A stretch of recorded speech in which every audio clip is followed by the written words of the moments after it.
अस्सलाम वालेकुम क्लास। आज हम अपना एक न्यू टॉपिक स्टार्ट करने जा रहे हैं which is nuclear magnetic resonance spectroscopy.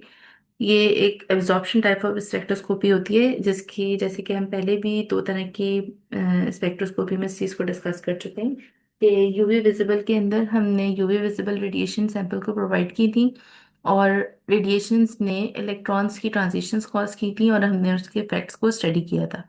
इसी तरह से आईआर स्पेक्ट्रोस्कोपी के अंदर हमने आईआर रेडिएशंस प्रोवाइड की थी सैंपल को और इन आईआर रेडिएशंस ने सैंपल की वाइब्रेशनल एनर्जी को इंक्रीज किया था। जो भी कोवलेंट बॉन्ड्स मौजूद थे उनकी वाइब्रेशनल एनर्जी को इंक्रीज किया था। ये जो इंक्रीज इन एनर्जी था ड्यू टू द एब्जॉर्प्शन, इसको हमने पैटर्न को स्टडी किया था। अब हम स्टडी करने जा रहे हैं nuclear magnetic resonance spectroscopy. Nuclear magnetic resonance spectroscopy जो है उसकी एनर्जी बहुत ही कम होती है, उसकी वेवलेंथ काफ़ी ज़्यादा होती है, रेडियो फ्रिक्वेंसी के साथ हम यहाँ पे डील कर रहे होते हैं। और ये इतनी लो एनर्जी की जो आपके पास वेवलेंथ्स होती हैं, जिसको इलेक्ट्रोमैग्नेटिक रेडिएशंस होती हैं, ये स्पिन स्टेट को चेंज कर रही होती हैं। यूवी विजिबल में इलेक्ट्रॉन्स की ट्रांजिशन कॉज हो रही होती है। आईआर के अंदर वाइब्रेशनल एनर्जी चेंज हो रही होती है और न्यूक्लियर मैग्नेटिक रेजोनेंस स्पेक्ट्रोस्कोपी किसको डील कर रही होती है? न्यूक्लियर स्पिन को। अब ये न्यूक्लियर स्पिन क्या होती है इसको हम थोड़ा सा देखते हैं। सबसे पहली चीज कि एनएमआर ये टूल हम यूज कब करते हैं? अच्छा, एनएमआर का जो टूल है वो मोस्टली क्वालिटेटिव एनालिसिस के लिए यूज किया जाता है। ठीक है, अभी तक हमने जितनी भी टेक्निक्स पढ़ी हैं उसके अंदर यूवी विजिबल और मॉलिक्यूलर फ्लोरेसेंस ये दो टेक्निक्स थी जो हमने क्वांटिटेटिव एनालिसिस के पॉइंट ऑफ व्यू से पढ़ी थी। बाकी आईआर भी और अब एनएमआर भी दोनों जो है वो कैसी टेक्निक्स हैं? क्वालिटेटिव एनालिसिस की टेक्निक है। और इससे भी ज्यादा इम्पोर्टेंट जो एनएमआर का रोल है वो है स्ट्रक्चर डिटर्मिनेशन में। स्ट्रक्चर डिटर्मिनेशन का मतलब क्या है? देखिए, यूवी विजिबल के अंदर आपको क्या पता चल रहा था कि कंपाउंड्स जो हैं, आपके जो सैंपल है उसमें कॉन्जुगेशन प्रेजेंट है या नहीं है। सिर्फ ये पता चल जाने से कि कॉन्जुगेशन है या नहीं है, हमें स्ट्रक्चर के बारे में बहुत ज़्यादा कोई इन्फॉर्मेशन नहीं मिलती है।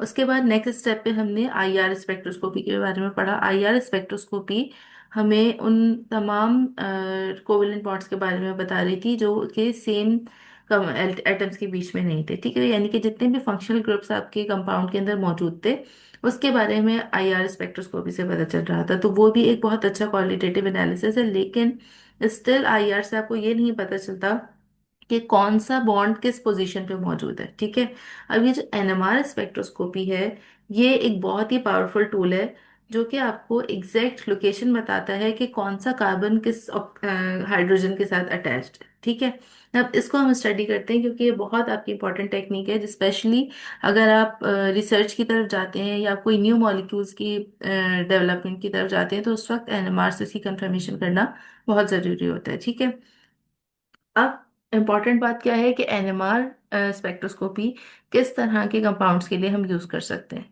तो एनएमआर के लिए जो आपकी सबसे इम्पॉर्टेंट चीज़ है कि प्रोटॉन्स जो हैं उसका आपके पास या तो ऑड एटॉमिक नंबर होना चाहिए या ऑड एटॉमिक मास होना चाहिए। अब यहाँ पे हमारे पास एक बहुत बड़ा चैलेंज आता है। हमारे पास ऑर्गेनिक कंपाउंड्स हाइड्रोकार्बन्स होते हैं। हाइड्रोकार्बन्स के अंदर एक तो चले हाइड्रोजन हो गया, हाइड्रोजन का एटॉमिक नंबर जो है वो 1 है, एटॉमिक मास भी 1 है।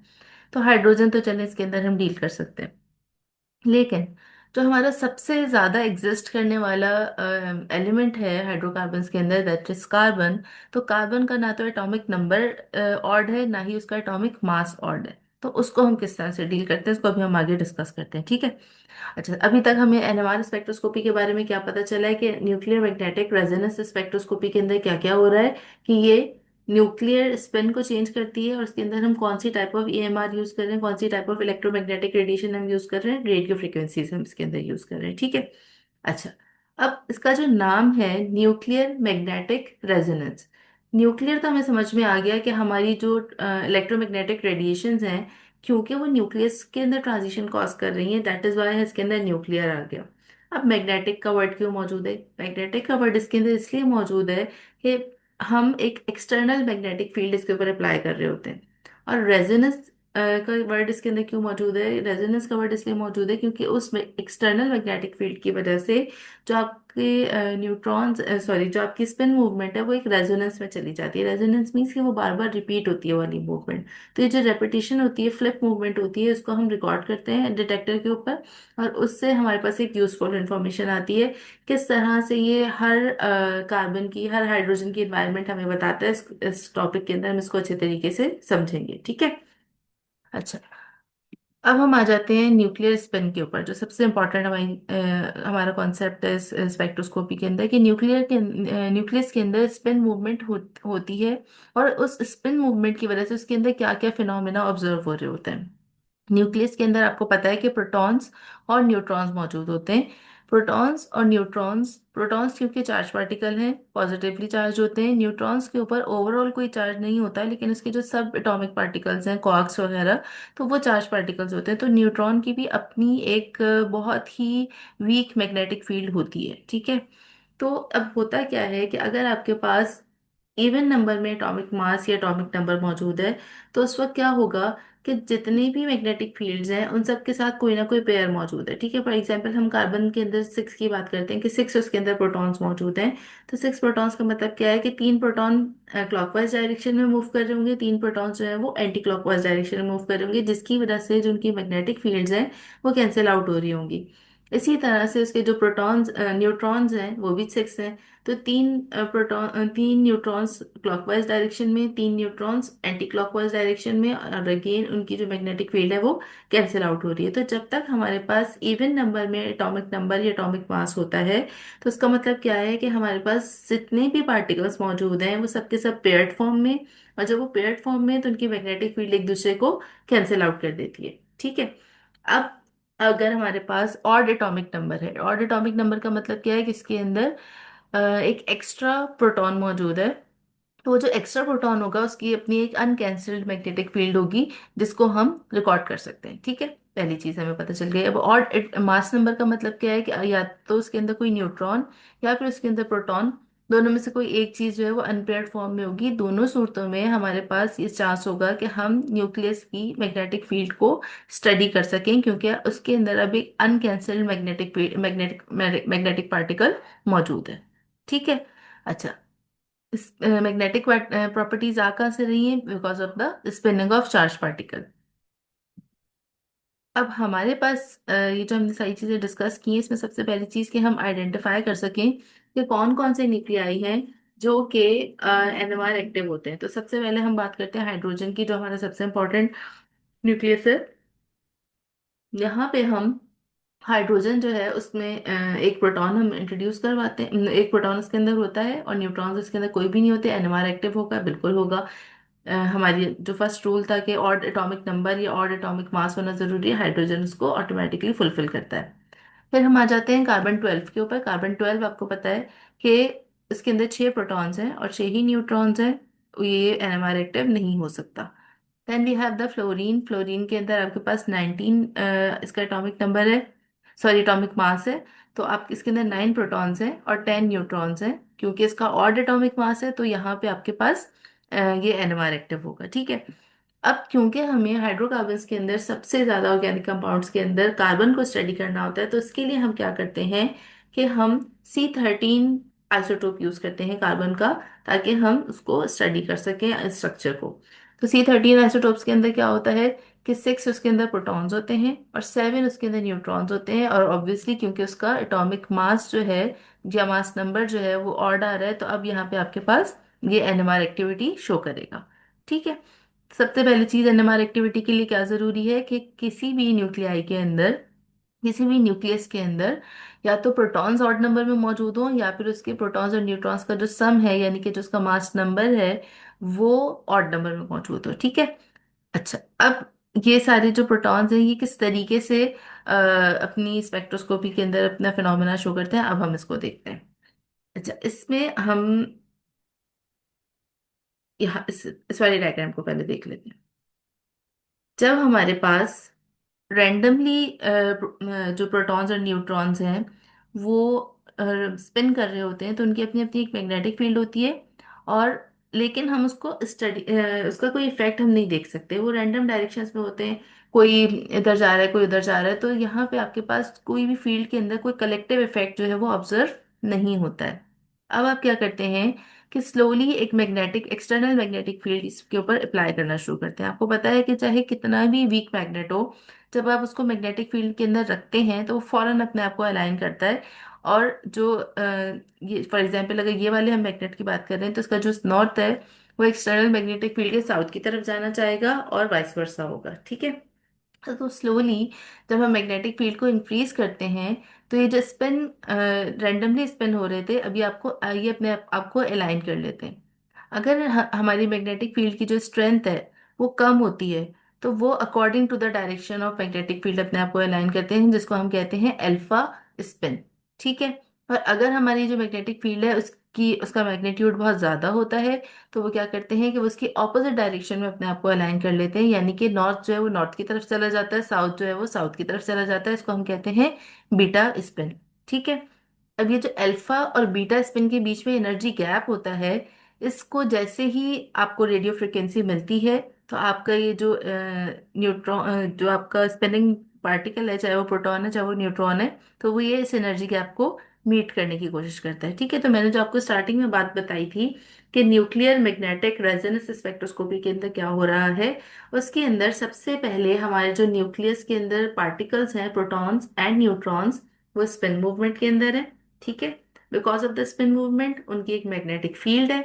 मैग्नेटिक फील्ड स्टार्टिंग में जब कोई एक्सटर्नल मैग्नेटिक फील्ड अप्लाइड नहीं हुई हुई तो वो रैंडम डायरेक्शन के अंदर है, ठीक है। सबसे पहला काम हम क्या करेंगे, हम अपने न्यूक्लियस की जो मैग्नेटिक फील्ड है उसको अलाइन कर देंगे। यहाँ पे हमने न्यूक्लियस की मैग्नेटिक फील्ड को अलाइन किया और उसके लिए हमने एक एक्सटर्नल मैग्नेट को यूज किया। जैसे ही हमने एक्सटर्नल मैग्नेट यूज किया, अब जो है जितनी ज्यादा उसकी स्ट्रेंथ होगी उसके अकॉर्डिंगली यहाँ पे आपके पास अल्फा स्पिन आपके पास ऑब्जर्व हो जाएगी, ठीक है। अब अल्फा स्पिन से उसको बीटा स्पिन के अंदर जाने के लिए, क्योंकि वो एक हायर एनर्जी लेवल है, तो जैसे ही उसको रेडियो फ्रिक्वेंसी हम प्रोवाइड करेंगे जो कि हमारी इलेक्ट्रोमैग्नेटिक रेडिएशन है, तो वो उस इलेक्ट्रोमैग्नेटिक रेडिएशन को रेडियो फ्रिक्वेंसी को एब्जॉर्ब करेगा। और उस एब्जॉर्बेंस की वजह से आपको जो अल्फा स्पिन है वो कन्वर्ट हो जाएगी बीटा स्पिन के अंदर, यानी कि वो opposite to the direction of magnetic field अपने आप को अलाइन कर लेगी। अब जब ये बीटा स्पिन से वापस अल्फा स्पिन में आएगा बाय लूजिंग द एनर्जी, तो उस वक्त आपको अगेन एक रेजोनेंस एक्सपीरियंस होगी, सॉरी, तो उस वक्त आपको एक रेजोनेंस एक्सपीरियंस होगी जिसको आपका डिटेक्टर रिकॉर्ड कर सकता है। तो न्यूक्लियर मैग्नेटिक रेजोनेंस में क्या हो रहा है कि न्यूक्लियस फिर एक एक्सटर्नल मैग्नेटिक मैग्नेट आपने अप्लाई किया, और उसके बाद तीसरी चीज आपने उसकी जो रेडियो फ्रिक्वेंसी आपने प्रोवाइड की थी उसकी वजह से उसके अंदर जो रेजोनेंस क्रिएट हुई इसको आपने मेजर कर लिया, ठीक है। आई होप यहाँ तक आपको ये समझ में आ रहा होगा। अब एक दफा हम इसका प्रिंसिपल देखते हैं कि प्रिंसिपल क्या होता है न्यूक्लियर मैग्नेटिक रेजोनेंस स्पेक्ट्रोस्कोपी का।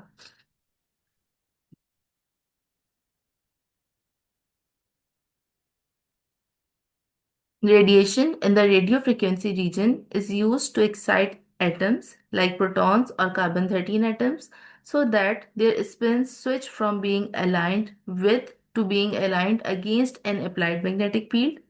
The range of frequencies required for excitation and the complex splitting patterns produced are very characteristic of the chemical structure of the molecule.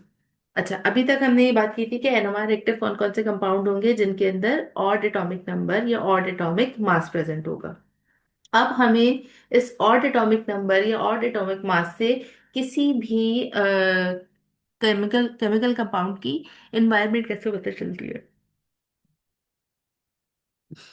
हमारे पास जितने भी प्रोटॉन्स जितने आपके कंपाउंड के अंदर मौजूद होते हैं, उन प्रोटॉन्स के प्रोटॉन की बात हम बार बार इसलिए करते हैं कि प्रोटॉन के अंदर एक ही इलेक्ट्रॉन होता है, तो इस वजह से इसके न्यूक्लियस को एक्सेस करना ज्यादा आसान होता है, ठीक है। तो अब हमारे पास अगर हम देखें,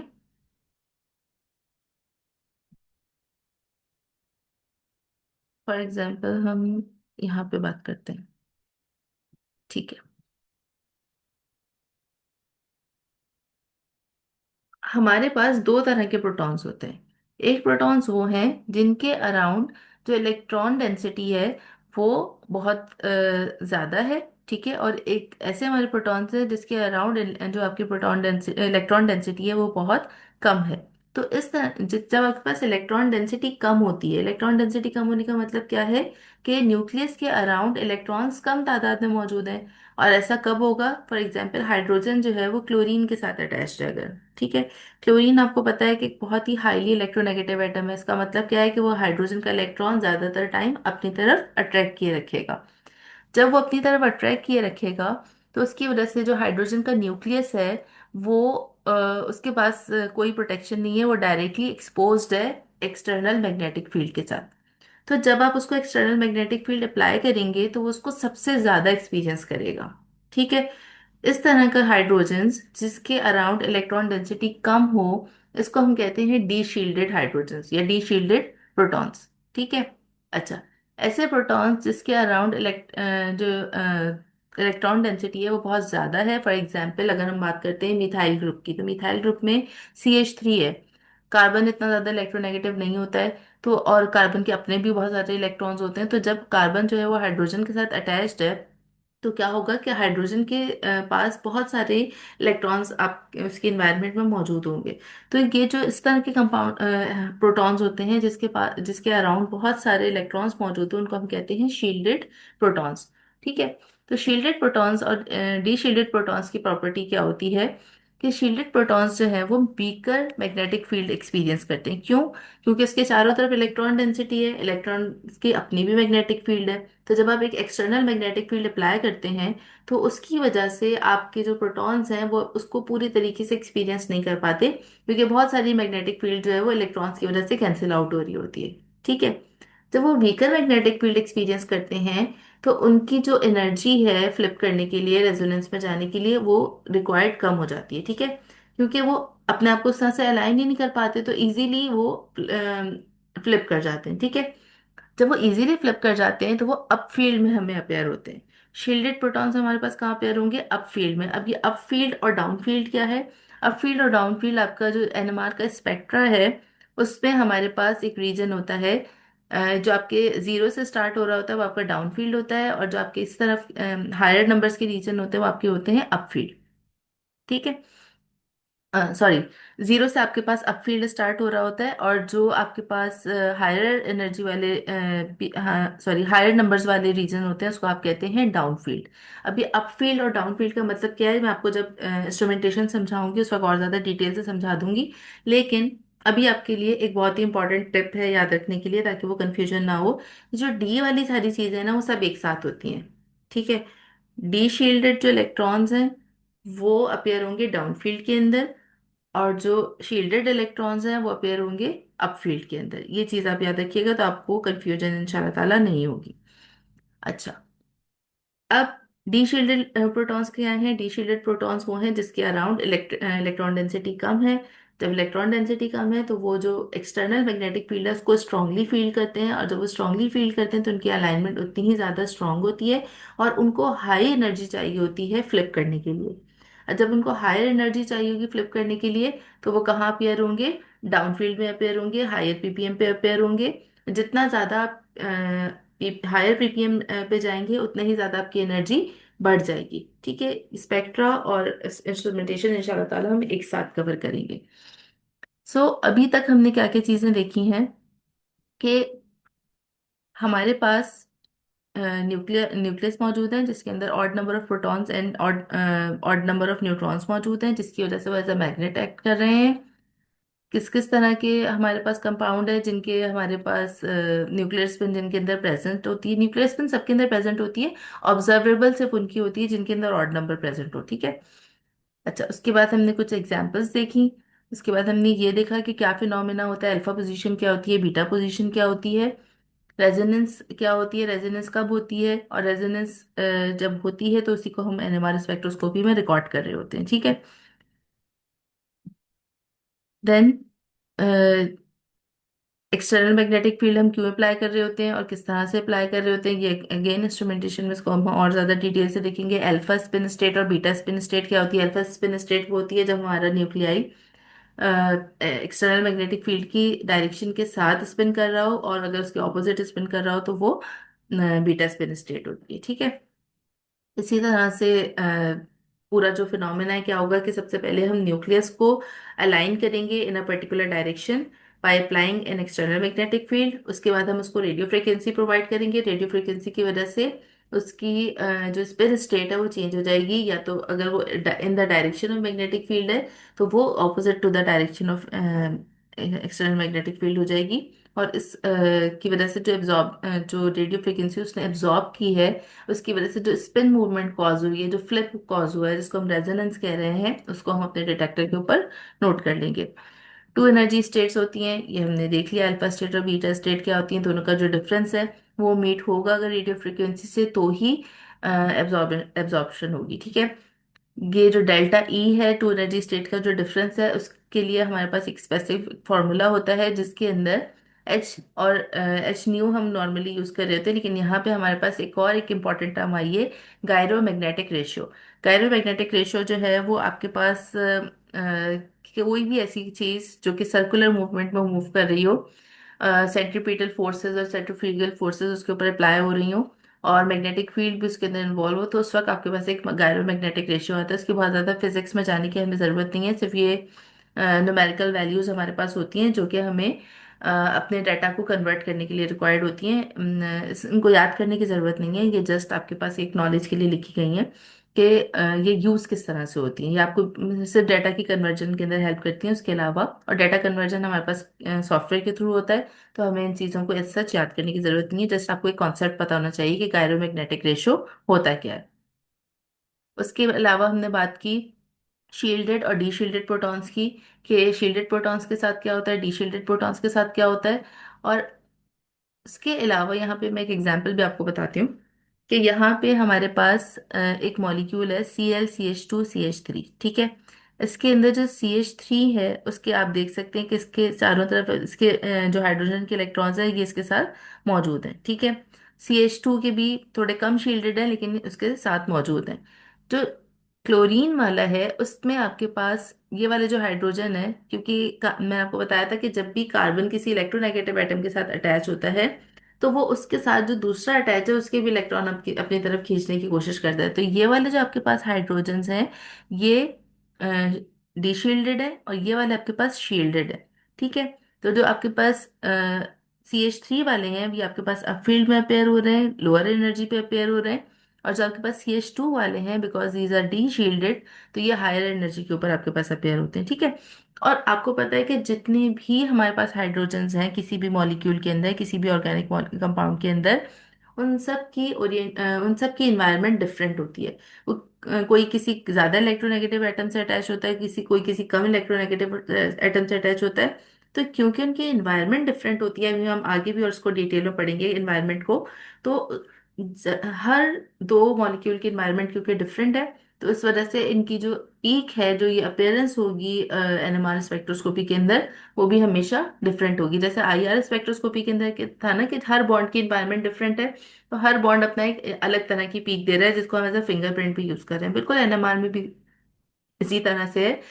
NMR में एडवांटेज क्या है कि हमारे पास लाइब्रेरी में कंपाउंड का होना जरूरी नहीं है। हम स्प्लिटिंग पैटर्न्स को देखते हुए, पीक्स को देखते हुए भी उसकी एनवायरनमेंट को आइडेंटिफाई या कैलकुलेट कर सकते हैं। इंशाल्लाह ताला इसको हम बहुत डिटेल में करेंगे, ये 4 to 5 लेक्चर्स में ये चीज़ कवर होगी। और स्लोली लेके चलूंगी ताकि आपको अच्छे तरीके से समझ में आए। NMR स्पेक्ट्रोस्कोपी थोड़ा सा ज़्यादा कॉन्सेप्चुअली चैलेंजिंग होता है, तो आप इसको कोशिश करें कि जो मैं आपको पढ़ा रही हूँ उसको आप साथ के साथ बुक से भी पढ़ें, और अपने लिए कुछ कुछ ना कुछ ज़रूर नोट डाउन करें। वरना सिर्फ सुनने से और देखने से आपको याद नहीं होगा, थोड़े से आपको अपने लिए नोट्स बनाने पड़ेंगे इसके। ओके। सो आज के लिए अभी तक इतना ही है। मैं आपको रीडिंग मटेरियल शेयर कर देती हूँ, आप इसको अच्छे तरीके से रीड कर लीजिए। और इंशाल्लाह ताला जो है वो हम नेक्स्ट क्लास में आगे इसको कंटिन्यू करेंगे। Thank you class.